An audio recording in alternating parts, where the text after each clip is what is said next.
everyone.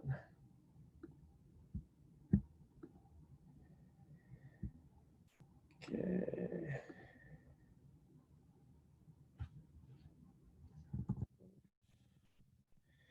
Okay. All right. Good evening, everybody. My name is James. I'm very new to Won Buddhism. I started my practice with Won Buddhism earlier this year. So I'm very new. And so as I reflected on what I wanted to share with everyone today, I thought about talking about what brought me to Won Buddhism, which is the concept of letting go. And so I titled my presentation, Letting Go of the Clutter in Our Mind. And I also felt that letting go also connected to the practice of Ilwan Song for me and made sense of the readings for me. So I first wanted to share a little bit on why it's not moving to the next screen. Uh,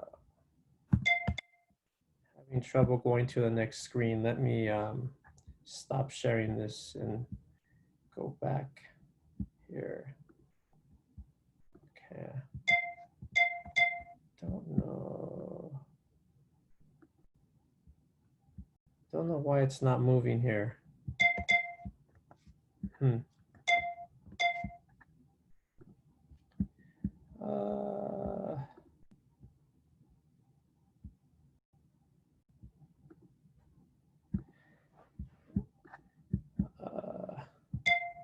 don't know why the slide's not moving.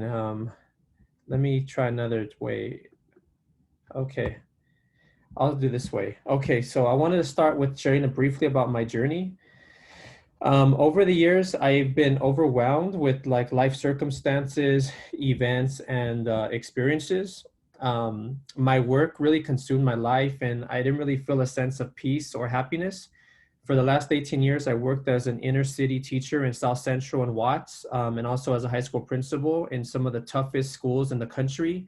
And I've lost about 22 students to gun violence. So it's been a very difficult 18 years teaching in the inner city and leading in the inner city schools. So I felt like I was constantly chasing after something, and I had a lot of pain and resentment. And so I also found that I had a lot of attachments to people, ideas, and habits, both good and bad, that ruled my mind. I felt that my mind carried heavy baggage of the past and worries of the future. And my mind was focused on either the past or the future and rarely on the present. And so this pandemic really forced me to slow down and really contemplate those challenges in my life. And so when I started to come to Won Buddhism, it forced me or provided me the wisdom I needed to really start letting go of all of the clutter that I had in my mind.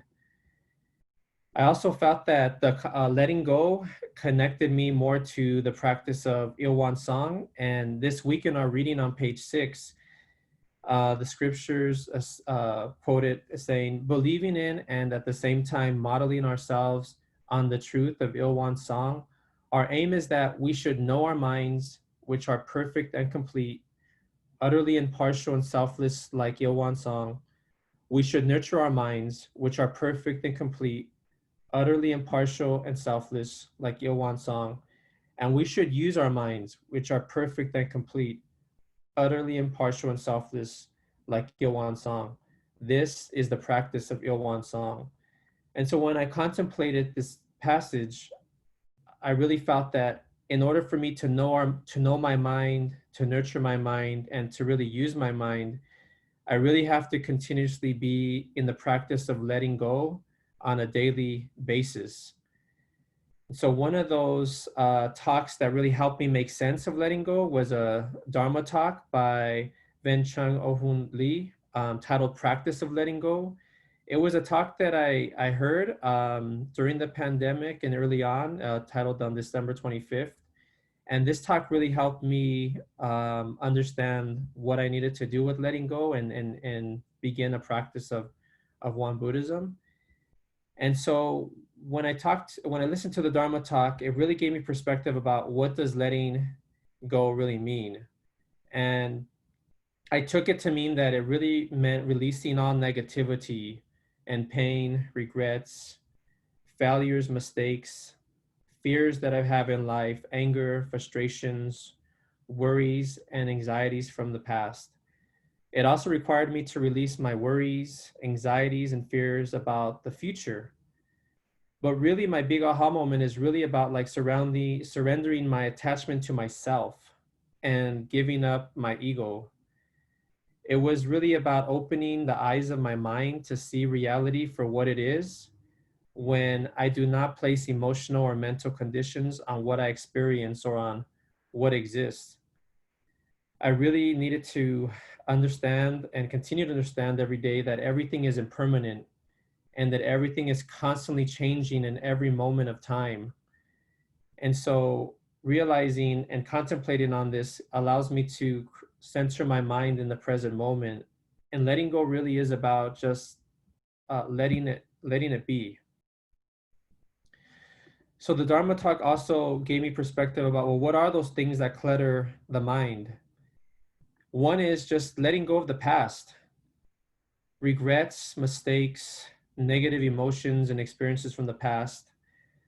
The past is gone and yesterday is gone. In fact, just a couple minutes ago, the meditation with Desi that happened is now gone, and we can't do anything about the past.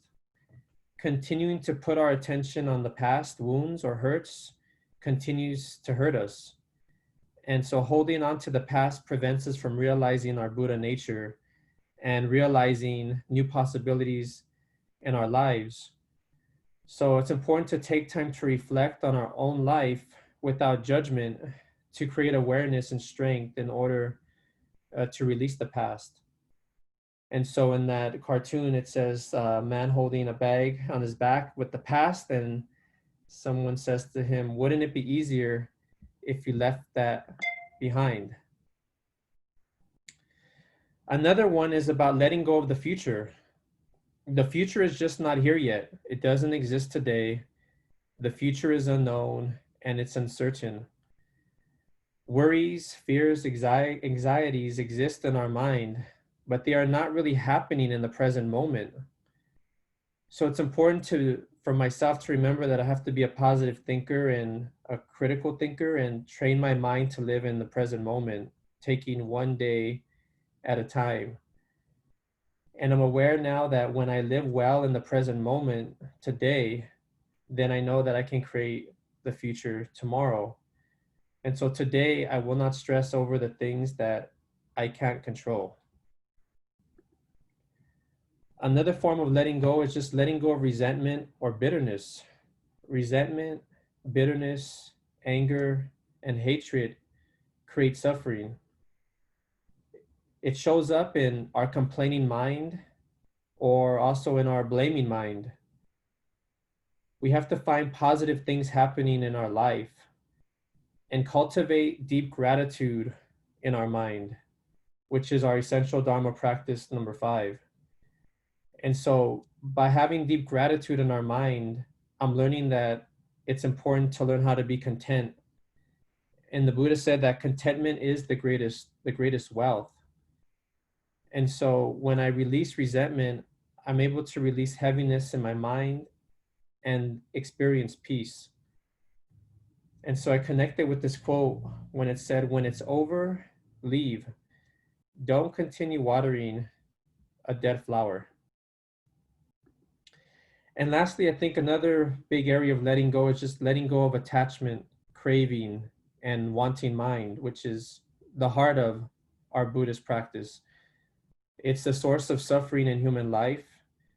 And wanting mind and attachments are impermanent, but we think they are permanent.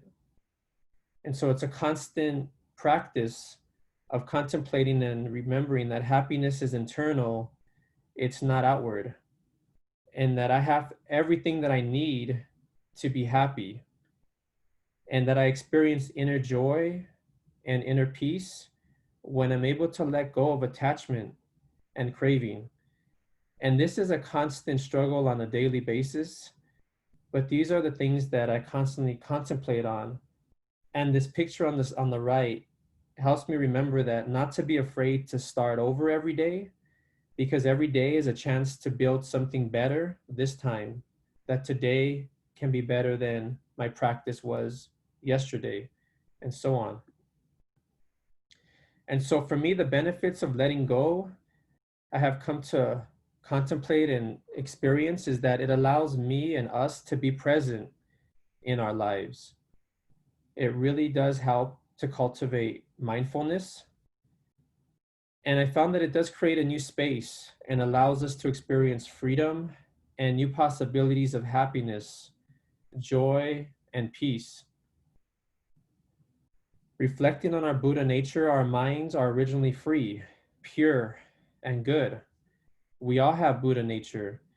And so letting go allows us to experience our Buddha nature in real time, in the present moment, at all times. Letting go releases tension in our mind and our body. And letting go allows us to renew ourselves and create ourselves in every moment. It moves us closer to reaching a state of nirvana. Well, I recently read this book, Letting Go of the Person You Used to Be, by Lama Surya Das. And I connected with this quote with our readings with Ilwan Song, when he says, quote, "When done in a spiritual or religious context, letting go is more than a random act. It's called renunciation, and it implies a letting go of earthly satisfaction in return for a closer connection and alliance with the divine. Sometimes we must lighten our load in the pursuit of spiritual fulfillment. My own experience is that finding the divine in our lives is usually more a matter of subtraction than addition." And so when I contemplated this quote, I really felt that when I really do subtract the things in my life and let go, I'm able to be closer to Ilwan Song and to my spiritual center. And so some questions that I reflected on is, what are my greatest attachments? What are the things that I think I can't live without? What are the ideas and beliefs to which I and you are most attached? What can you let go and change? What are those stories about ourselves in which we are most attached to? Are you really who you think you are? How attached are you to transcendent qualities and virtues such as peace and harmony, mental and spiritual health, wholeness and well-being, equality and justice? Can you see the ways that these values are reflected or denied in attachments you have formed to people, things, or ideas? And so contemplating on these questions on a daily basis is helping me deepen my practice to be much more mindful of who I am in my practice, and also to continuously practice just letting go on a daily basis. Because every day I know that I can let go of something that can get me closer to my true nature, my true Buddha nature, and to understanding Ilwan Song in practice. And so I wanted to close with this quote by Thich Nhat Hanh. It says, letting go, he said, letting go takes a lot of courage, but once you let go, happiness comes very quickly. So I want to thank you all for allowing me to share my journey and my contemplation and my understanding and my journey so far in Won Buddhism. Thank you.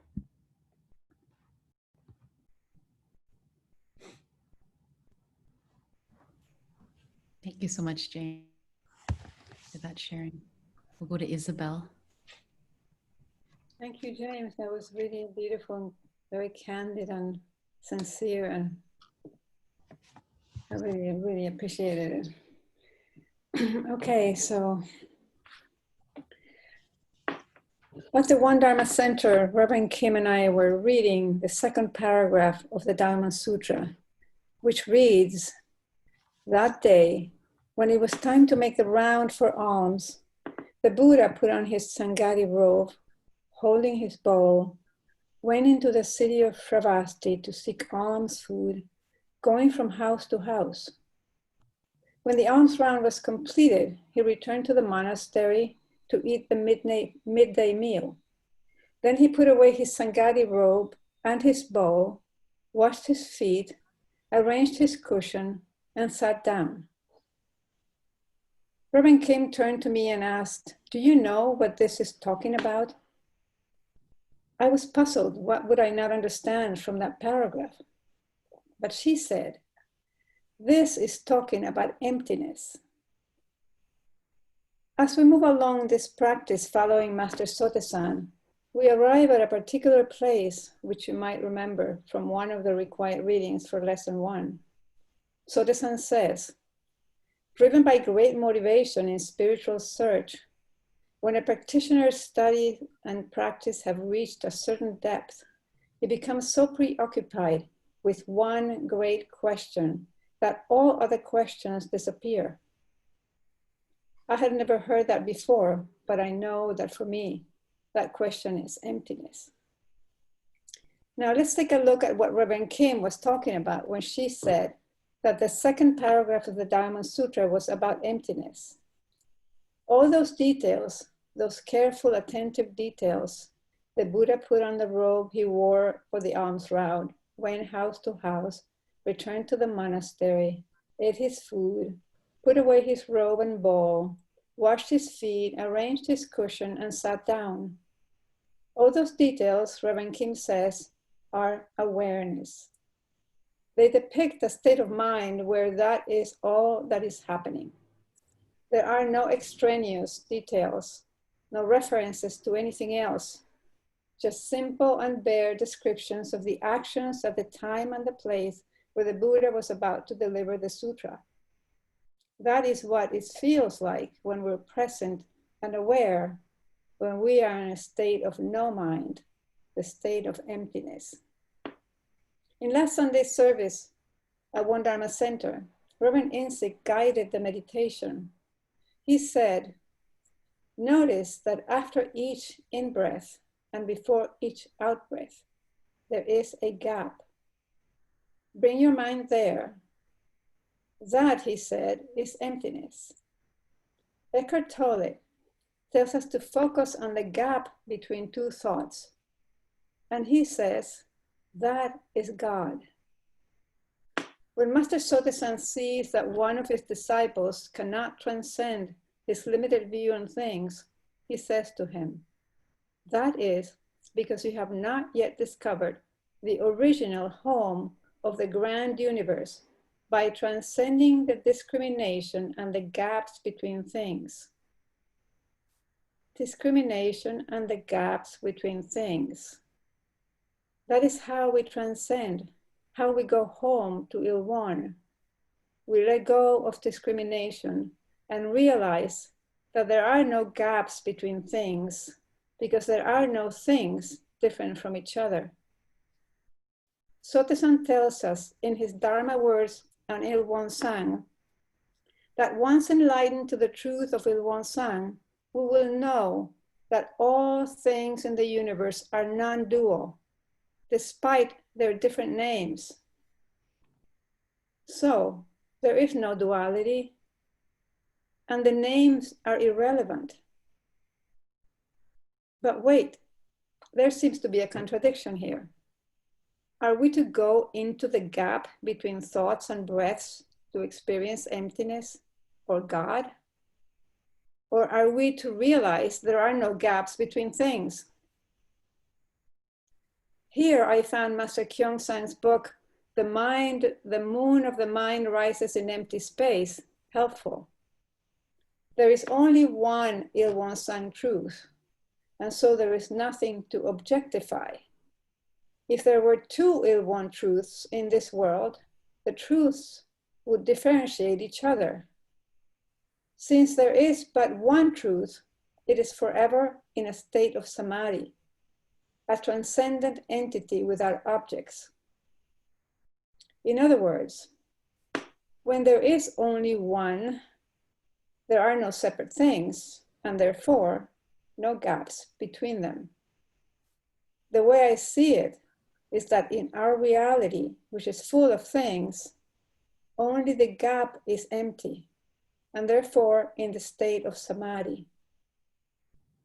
Words are our sword of discrimination with which we cut up reality into pieces. Truth, on the other hand, is one. Therefore, Il Won Sang vow begins. Il Won Sang is the realm of Samadhi, beyond all words and speech. We all want to know how to achieve the state of Il Won. So how do we do it? For this, Sotasan gives us the threefold study: cultivation, inquiry, and sound choice.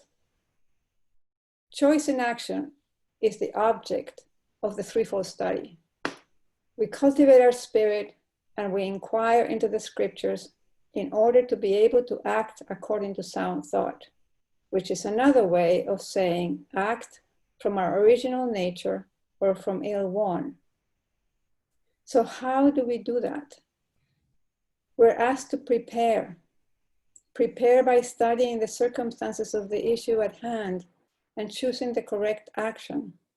We read the scriptures and we ask questions to our teachers. This is inquiry, as is also what we're doing right now in this class. If it is still not clear, we stop and let go. We meditate or recite the Buddha's name. This is cultivation. The wisdom we acquire will surface on its own, delivering the answer at its own time. We do this with faith, knowing that the larger order of the miraculous universe, immeasurably larger than our intellect, is at work and will come to our aid.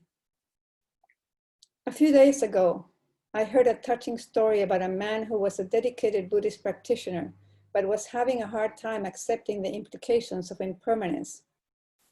His little girl became worried about him, so she told him, please, not to worry about impermanence, because without impermanence, how could she possibly grow up? She was a good teacher and helped him make the right choice.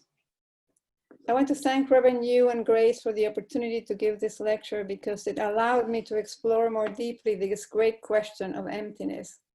And thank you all for allowing me to take you along in this part of the journey. Thank you.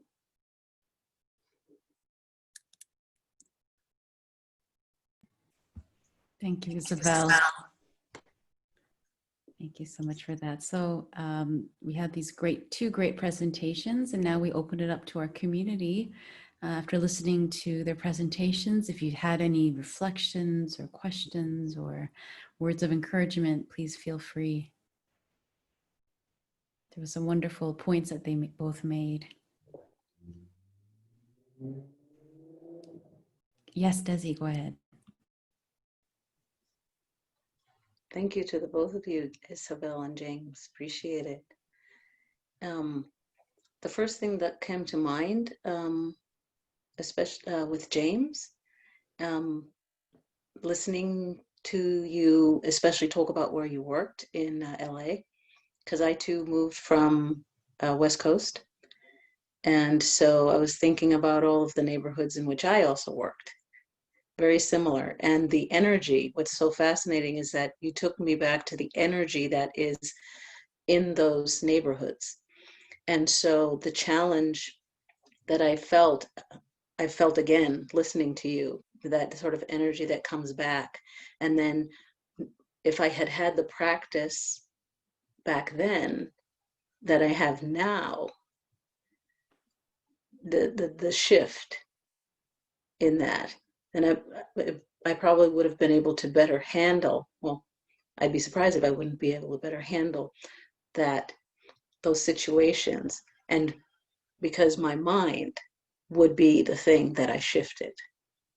And so it was interesting to hear you take me back to those and see a sort of similarity in how your path is doing and sort of finding your way. So thank you so much. Yeah, thank you, Desi. You're absolutely right. In the last 10 months or so, I realized that now, once we go back from after the pandemic, I'm going to be able to work in such a different space and be able to share what I'm learning with students and parents and community members when these hard challenges arise, and trying to create an environment where we can have clear mind at all times. So it's been a transformative experience. And so thank you for sharing that connection.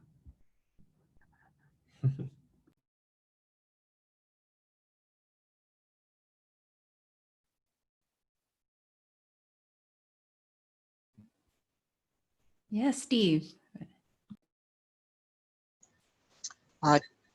Thank you to both. James,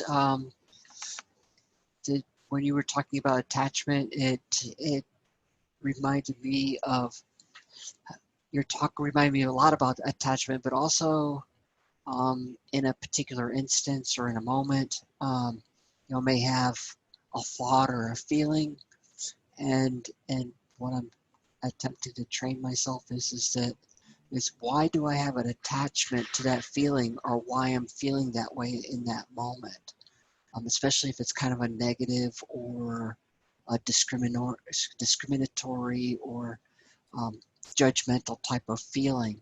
So I connected with the attachment, all of it, but the attachment part for sure, and that's something definitely working on and trying to not be as attached to things as well. The question to you is, I'm just kind of curious, what brought you to Won Buddhism? Thank you, Steve, for your comment and sharing your own reflections.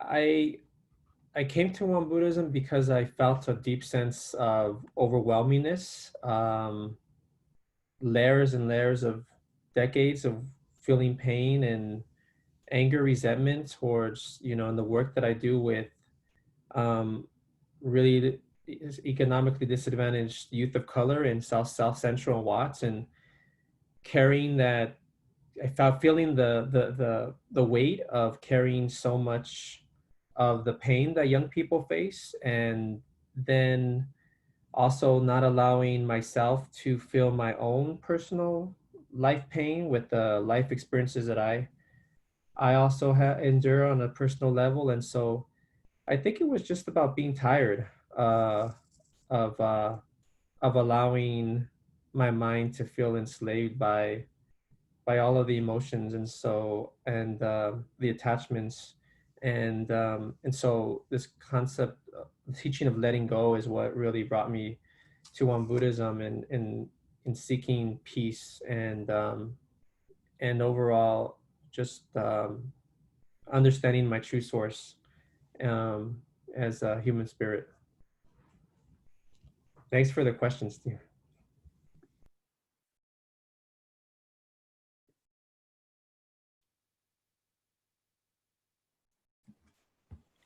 Thank you for that, Steve.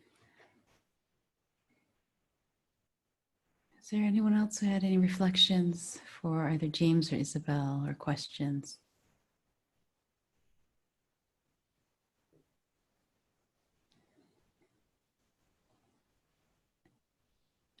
Bob? Well, I don't know if I should bring this into it. My Dharma class this morning, we were talking about deliverance, and Soto-san talks about losing your attachments to love and to hatred to set your mind free in order for deliverance when you pass away. And one of the women felt uncomfortable saying this, but she said she'd watched the debates last night and she felt such hatred. And the hatred has been building for some time over political events. And how do you lose that? And so our discussion ended up, much of it around losing hatred as an attachment, and how to really deal with the turmoil everyone seems to be in right now. And it's part of it's the COVID thing, part of it's politics. Other people have lost their jobs and one thing another, or their family members are suffering. And it's getting worse as we get towards this election. And I don't want to get into the politics of things, but the people's stress and turmoil is getting worse and worse, and almost building to a crescendo on November 3rd, or maybe somewhat after, when they how long it takes to find out the results. And so anyway, we talked a lot about that, and everyone had different ideas. Personally, I didn't watch the debates. I don't think I could because I didn't want to be that upset, and I knew I would be. But I said a lot of this personally energizes me, that I want things to change. And I know you can only change yourself, but you can affect the kind of world you live in by voting, by supporting the candidates that you prefer, sending them money or going door to door, passing things out. There are things you can do, and they may not accomplish a lot on the whole spectrum of the country or the world, but they make you feel better that you've done something. It's kind of like when you pass someone on the street who doesn't look like they're doing well, whether it's someone begging for $1 or $2 or someone who looks ill, that you stop and interact with that person.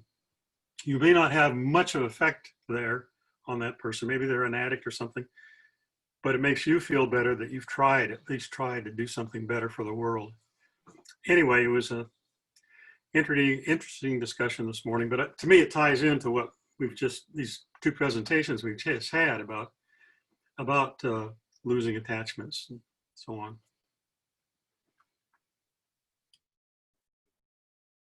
Thanks, Bob and Desi. I think I finally have my question for Isabel. I'm hopeful I put it in a semblance of order. Thank you again for your talk, Isabel. Your talk, interestingly, because I have some reflections here that are all sort of disparate. So I was trying to put them together to ask a question. When you were talking about gaps, I have a note to myself. I said, fill in my own holes, my own gaps. And would you have any tips for me?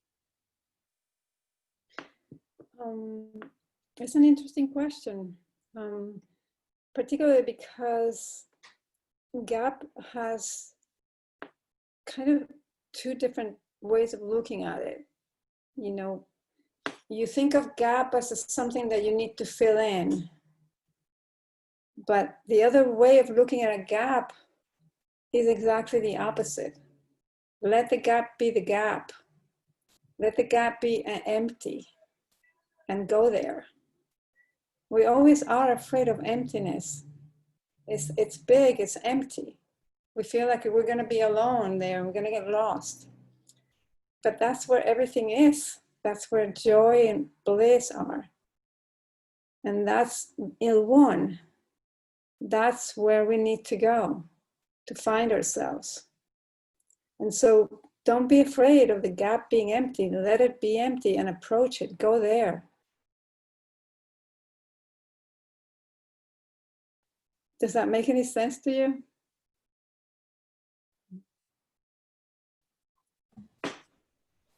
Thank you, Isabel and Brenda. We have Brenda sharing. Also in my notes, Isabel, was, focus on the gap. And I don't know if this is just in Europe, but in Colorado, we don't have subways except at the airport. But in Europe, I remember a long time ago, it said, mind the gap for subway areas, so you don't get yourself stuck, right, in the gap. So I wrote that down too as a little reminder to mind the gap. So thank you. Can you repeat that about the gap in Europe, the subway? So in order to get, when you're on the platform getting ready to step into the subway, there's a small gap and it says mind the gap. I see. Yeah, that's a good one. Yeah, we're always afraid. I mean, we even have dreams about there being a gap on the floor and we can fall in. I mean, it's a recurring dream for many people. We're afraid of that. But that's because we don't know it. but Thank we get to know it, it just feels beautiful. And sometimes, you know, the experience, I was going to talk a little more about it, but of course we only have 7 minutes, but I think I might have overrun. But, you know, the experience of going to the Danjen when we're meditating, bringing down our energy all the way down to that place in the lower belly where it is called sometimes the ocean of the elixir or the elixir field. It really is a place that's empty. Really, there's nothing there. But I remember the very first time that I approached it, that I was able to go there. And I got there and immediately this smile just spontaneously appeared in my face. Because that's what's there. You know, it's bliss. And it goes, all the thoughts go away. Even if it's just for a second, you know, even if it's just because it's not so easy to stay there. But that's what the experience is. So what's really important for us to lose the fear of emptiness. That gap, the place in between the subway and the rails. Or the subway and the platform, yeah. But thank you for your question. And you too, Desi, thank you for your question. Wonderful. Mind the gap. Thank you, Brenda. Thank you, Isabel.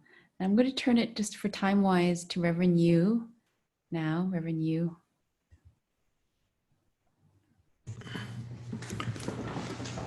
Okay, thank you for the two great presentation. I'd like to use the shared screen.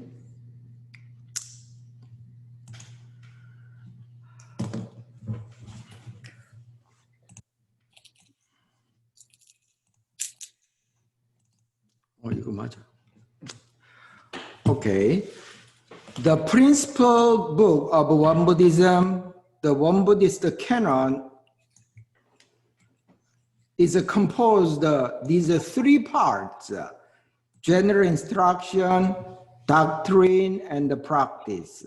2 weeks ago, we studied the founding motive of the teaching. Why Sotaesan came into this world. When we average people come in this world, it's because of our karma. Many people does not have the capacity to choose their parents, country, etc. But saints and the sages like Sotaesan came with some particular mission. Their mission is to lead all sentient beings to a vast and immeasurable paradise. But how? In order to build a comfortable house, the master plan, the blueprint is required. So last week we studied the outline of the teaching. What kind of dharma Sotaesan would like to create to build that house, to lead all sentient beings to paradise?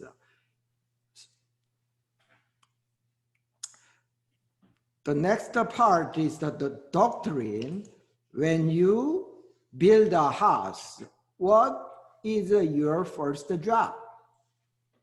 What are you supposed to do? You are a builder of the house. What are you supposed to do first? Maybe, even though I don't have the experience to build a house, but I think putting the cornerstone, foundation is the first thing we need to carry out. What is the foundation of our Dharma? Ilwansang, the truth, the reality self. That's why this part 2, doctrine starts Ilwansang. The truth of Ilwansang. For the detailed part of the truth Ilwansang, we will revisit next week, even though Isabel mentioned a little bit about the Ilwansang vow. What is Ilwansang? The second phase in Ilwansang. Practice of Ilwansang. This is what we are going to study today. Okay, so I just basically reviewed our journey to liberation.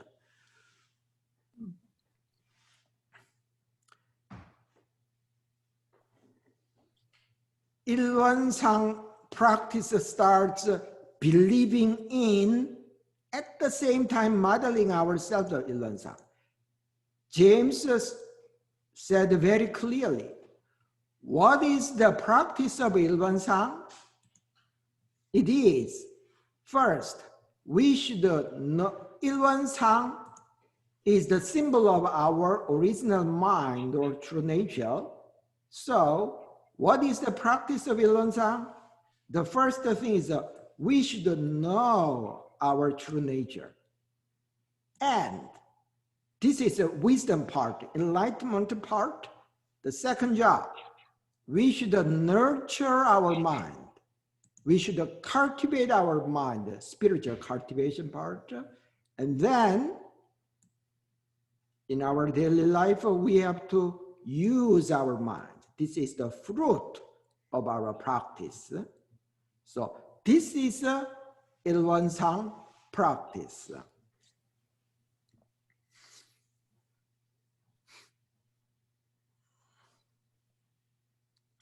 Why it starts with Ilwansang? Our founding master said in this way: if any religion call for itself a religion does not found itself upon that reality, it will become a deviant way. Therefore, our teaching or order designated the truth of Ilwansang as the paradigm for relating it to our lives. One rabbi asked to the Jesus, I'm not sure, he just would like to test that young teacher, what is the greatest commandment in the law? Jesus said, love your God with all your heart, with your all soul, and with all your mind. Mm-hmm. All starts with Ilwansang. In the Judeo-Christian tradition, in a personified way, instead of saying Ilwansang, they call that God. As I said at the first class, Saint Augustine's definition of God, God is a circle whose center is everywhere, whose circumference is nowhere. It's a very, very well-known definition of God. God, Ilwansang, it's all the same thing. So when we practice, think about that. When you would like to learn writing calligraphy, you need a good model, a good sample, a great Chinese calligrapher like Wang Hiji. And then you need to copy that. So in order to practice Ilwansang, for the person who have not realized, who have not seen into that nature, or the person modeling ourselves as Ilwansang, this is the first part. We have to model like that. For example, if we model after the life of Jesus, if we model the life of Sotaesan or Shakyamuni Buddha, it is exactly the same as modeling ourselves on the truth of Ilwansang, because their lives are the manifestation of Ilwansang itself. So modeling ourselves on the truth of Ilwansang, it's a very important passage. Mm-hmm. What do you think is the biggest obstacle for practitioner, especially for mature practitioner? 내 사진 좀 나오게. for mature practitioner, share the screen 나야지.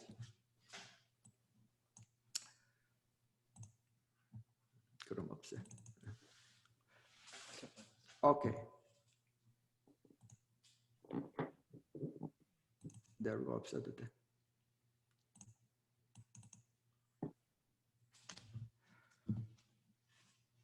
What could be the biggest obstacle? That can be our rushing mind, hasting mind, achieve some goal within a very short period of time. That can be attaining Buddhahood or whatever things, attaining great way. So why many people have that hindrance? From one perspective,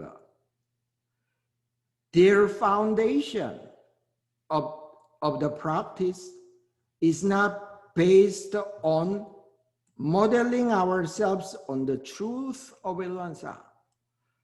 So as we always chant the essential dharmas of a daily practice, our mind is originally free from disturbance, originally free from delusion, originally free from wrongdoing. That's who we really are.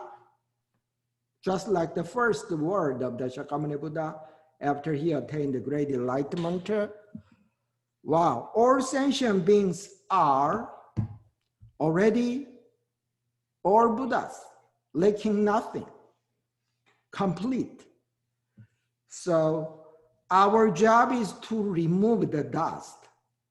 We are already perfect outside, inside. So our job is to restore the true nature, free from delusion, wrongdoing, and the disturbance.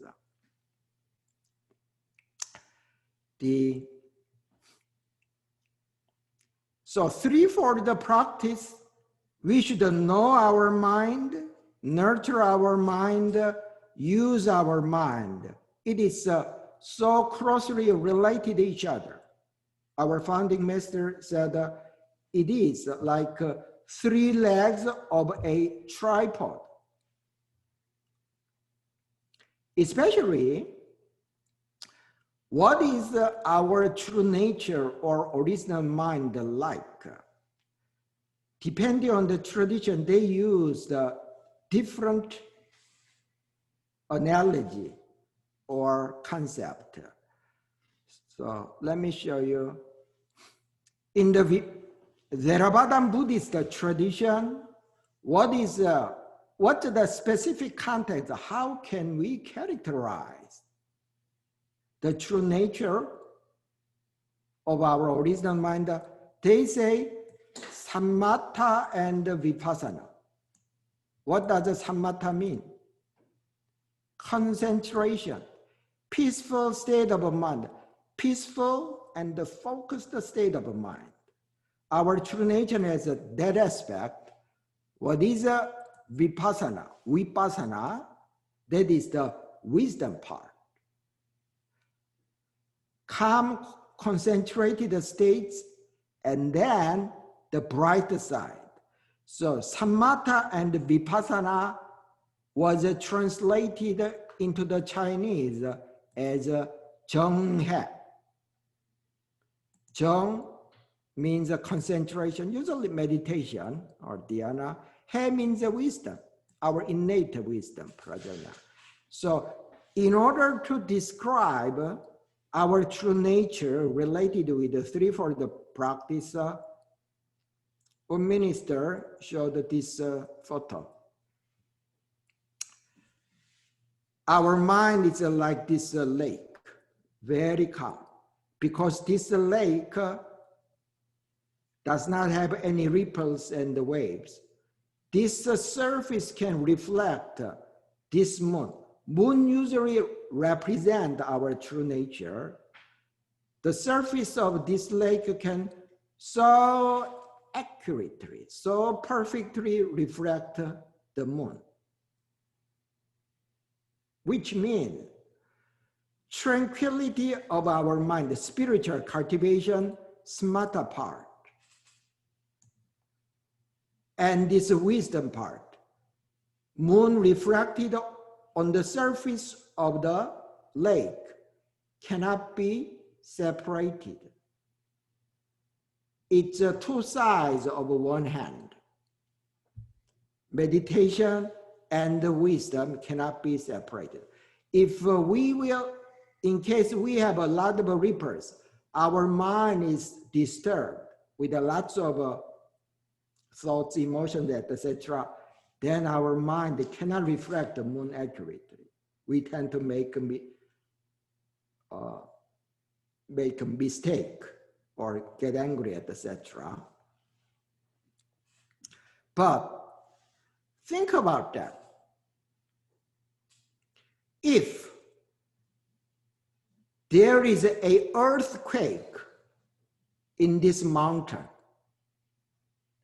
even though the water is still, this whole area, the whole mountain is shaken by the earthquake, then we cannot see the reflection of the moon accurately. So the stability of this whole area itself is just like our daily conduct. Do you know what is the initiation ceremony in Buddhism? In the Chinese, initiation ceremony is called Suge-Xing. Xing means a service or ceremony. Suge literally means receiving the precepts. When we control our body, if we act very properly in our daily life, from that base or foundation, our mind, let's think, our mind, this whole lake will become very stable. If somebody try to make money by stealing things, if he is a thief, how many times he spend on the meditation cushion, his mind cannot be stable. So this is the passage that I really love. Our founding master said, do you know the fundamental cause of your mind, distracted or peaceful? Especially when you are in action. It is because it is whether in action you are always doing the right thing or not. The person who is doing the right thing may seem at first to face many complicated, difficult obstacles, but he continues with his task, his body and mind will become peaceful. The person who is doing something wrong may at first have an easy time of it. As he continues, his mind and body will gradually become troubled and pained. So mindful conduct in our daily life is the foundation of cultivation of spirit and cultivation of wisdom. So in short, these threefold practice, these three subjects are really, really related. But particularly in Won Buddhism, compared with the traditional Buddha Dharma, that mindful conduct, we usually call that choice in action, is really, really emphasized.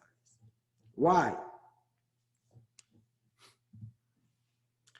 As we studied in the previous class, last week, outline of the teaching, our founding master linked his Dharma lineage to traditional Buddhism. He said, Buddhism is the unsurpassed greater path. He started in, that's why our tradition is called Won Buddhism. But he said, looking especially at the Buddhism of the past, its institutions and the teachings are basically for monastics. So these are not suited for general people living in secular world. In such a situation, no matter how good the Buddha Dharma, it would be difficult for all people to gain access to Buddha's grace.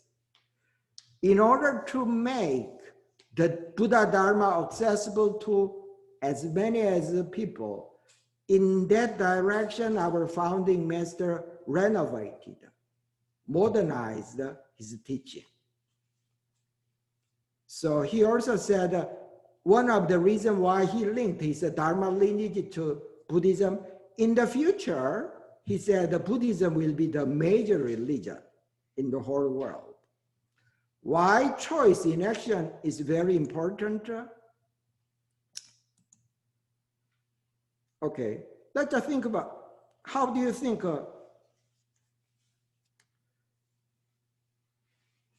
do you think your choice was very smart to choose your current spouse? Or are you satisfied with your job? Whether it's your spouse or your occupation, that's what you chose in the past. Some choices are very trivial. Some choices are really, really critical to shape our destiny. So choice in action in our daily life, our founding master said, it is the fruit of the tree. The tree.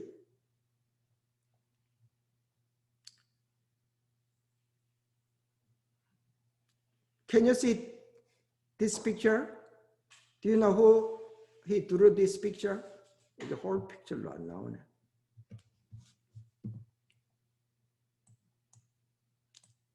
I draw this picture, but this is originally drawn by our third head Dharma master. He said, this man represents people in contemporary society. What are the characteristics? He has a big head, which means he thinks too much. You know, he has very small belly, which means he has no guts. Spiritual part, cultivation part. He has very short hands and legs. What does that mean? That person is very slow to actualize, put into action what he believes. So big guts mean the spiritual cultivation part. Our head is the cultivation of the wisdom part. Our action part is the choice in action. So we need to carry out these threefold practice in concert in a very balanced, well-rounded way. Thank you.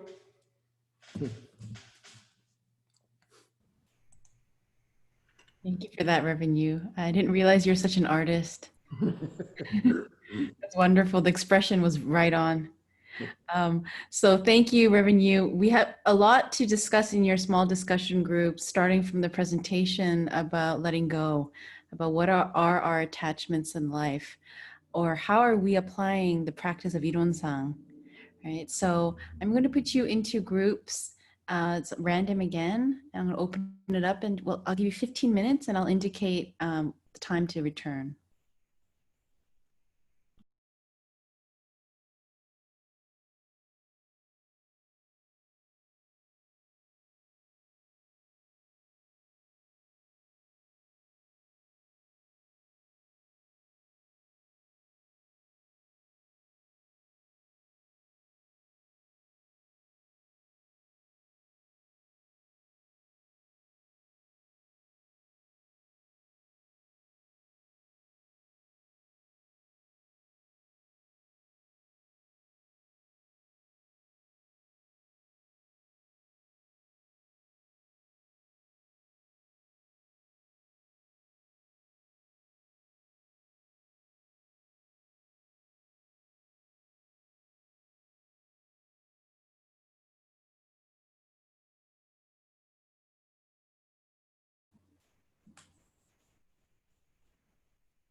We're back. Yes, we're back. Everyone's back. Great. Okay. Okay, so does anyone want to share what was any significant things that were reflected on in your group? James first and then Tiffany? Sure. Our group had a real insightful conversation just about sharing our experiences of how we've kind of let go in our lives and have begin to find peace and understanding of ourselves. Allison shared a great strategy that she used in her life where she put everything, I don't know, I think it was a balloon, correct me if I'm wrong, Allison, and listed all the baggage and just wrote it in and let it go. And she also recommended to her son, just put it in a trash bag, put everything that's causing you harm, hurt, pain, and worries, anxiety, fears, put it in that trash bag, tie it up real hard and throw it away. and just start over. And just the opportunity also, I think Franny was talking, we're all talking about prayer as well, about, you know, often in prayer, we find connectedness with others and in thinking about others in our prayers, and also reminding ourselves. Also, Franny reminded us about compassion, equanimity, loving kindness, and I believe it was sympathy, and just being interconnected with others. So we had a great conversation about just our life experiences with letting go. Thank you. That's excellent. Thank you, James, for that. Great. And Tiffany. Yeah, so I was in a group with Matt and Brenda, and it was a great conversation, kind of following what James said with Franny and Allison about how do you practically apply the principles, right, of the Ilwan song. And it was really great because Matt is an educator and Brenda's a therapist, and that they're able to take what they gain from their practice and be able to not proselytize, because that doesn't exist in our tradition, but really be able to use it to help people grow into being more kind, to be more thoughtful, to be more compassionate. And it wasn't just also the conversation reflected on others, it was also a really good portion of our talk was about what does it mean for us as individuals, right? How do we apply that in our social relationships that we have within the house? Because that's usually the best place to practice. And you don't have to be in a relationship. It could be a friend, a neighbor, there's all sorts of ways, or even just if you're living on your own, how are you showing compassion towards yourself? So all of that came through with how do you let go of expectations and really accept who you are and who are other people, and being able to grow love, forgiveness, and understanding that way. So it was great. I don't know if I missed anything, guys. Okay. That's wonderful, Tiffany. It sounds like you covered everything. How about in Steve's group? I think it was there any sharing from that group, and Steve and Isabel's group?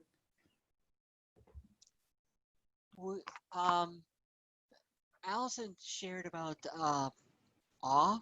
I'm going to probably butcher it, but what my take-home message from it is that relating back to Reverend Yu's Dharma talk that either this week or one of the previous weeks, where he talked about hiking a mountain and you're so focused on climbing to the top of the mountain that you lose track or don't take time to appreciate looking at things as you are climbing the mountain. So trying to be more present and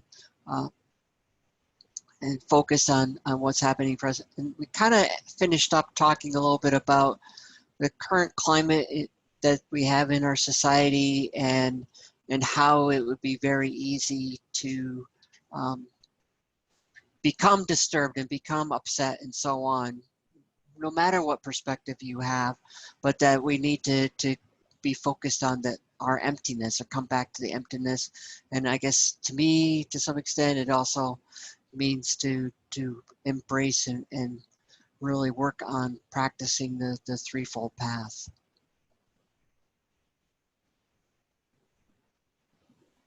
Thank you for that. Okay, let me just share something. So just going back to the doctrinal chart, I'm just examining this. We're talking about the practice of Ironsang. And what I love about the doctrinal chart, and many of you express this both in your presentations and in your reflection papers, is that it's clear gateways, 2 gateways of faith and practice. And so if you notice on the right-hand side, we have the threefold study. And I'm loving that all of you are making that connection, that practice, the essence of that is the threefold study. And if you notice, in order to do the threefold studies, we need the 8 articles. We need that foundational principles. For what purpose? So that we can have timeless and placeless sun. So when people ask you, as a one Buddhist, what do you practice? Some people may say, oh, the Tangen seated meditation. But that's actually just one part. That's a practice of cultivating the spirit. If somebody asks you, what is your practice as a one Buddhist? The answer is timeless and placeless sun, right? So meditation, this idea is that it's placeless. It can be done anywhere at any time. But then some people may say, that's just so vague. It's so huge, this timeless, placeless. And so that's why Master Sotaesan broke it down. He said, okay, well, in order for us to practice timeless and placeless, we need the threefold study, right? And then as you go more into the practice of Won Buddhism, the threefold study is again broken down more into our daily and fixed term training. So we have a very clear path of practice. And let me just share with you the first line. This is very important. The first line of timeless and placeless sun. It says, as a rule, that means that this is a principle. As a rule, sun is a practice that leads to the achievement of freedom of mind through gaining awakening to one's own nature, which is originally free from discrimination or attachment. And then there's a whole chapter, there's a whole more paragraphs, but this is the first line, and this says everything in this one sentence. As a rule, sun, another way of saying sun is the threefold study, right? Is a practice that leads to the achievement of freedom of mind. Why do we practice? Is so that eventually we can have this freedom of mind. How do we do that? We achieve freedom of mind by when we awaken to our nature, when we awaken to our Buddha nature, our self nature. What does that look like? Our nature is originally free from discrimination and attachment. So you may have heard that expression from the Diamond Sutra, give rise to a mind that responds but doesn't abide anywhere. This is what that means. When Isabel was talking about emptiness, the whole idea is the empty mind, the true voidness means that there's a marvelous existence. There's no attachment. So whenever you're responding to a situation, there is that flow. There's no attachment, so that all your responses, right, doesn't abide in one place. So I'm just going to stop sharing that. So as we continue on talking about the practice, and Reverend Yu will be talking about this in future lectures, it's all for us to point to this freedom of mind, so that when we're in difficult situations, I love the image of the mountain. It's like we're as solid as Mount Tai, you know? So the external situations maybe go all over the place, but I'm centered, and I'm grounded, right? And we cultivate that power through the threefold study. And Reverend Yu, as he's saying, this choice is so important, because everything we do in life is a choice, but we have to make decisions from moment to moment. So how we use our mind is so important. And so tonight, as you leave, I would like everyone, if you have a moment, maybe James a little bit later because you're on the West Coast, is that it's a full moon tonight. So go outside if you can, just reflect on the moon, and then realize that that moon is also within me. That's just a reflecting of my moon. And when my mind is very still and calm, it's a perfect reflection of that moon. All right. So I'm just going to leave you with that. And I want to thank each and every one of you for making this such a delightful class. I'm always looking forward to Thursday. And all of you, I must say, I am totally enjoying reading your reflection papers too. There's so much insight in it, so many interesting stories, so many analogies and things that I'm learning. So I want to thank you for that, for really putting the sincerity and effort into writing those papers. Okay, so next week, I just like to share with you that next week, the presenters are Brenda and Matt. I think Matt, not Matthew Ginter. I think we have the Mandara Matt. Okay, because Matt had this look on his face like I just presented. So Brenda, and I'll let the other Matt know too. Okay. Oh wait, hold on. Oh, everyone, check the chat. Bob has added the book. Brenda looks happy. Finally found it this week. Thank you. That's all. Mm-hmm. Yeah. And also, everyone has been giving such phenomenal presentations. If you would like to get a copy of that presentation from that person, please reach out to them. If you don't have their email, let me know. And yeah, so we can learn from each other. So everyone have a very, very good night. Again, get a glimpse of the moon, and we'll see you next week. Bye.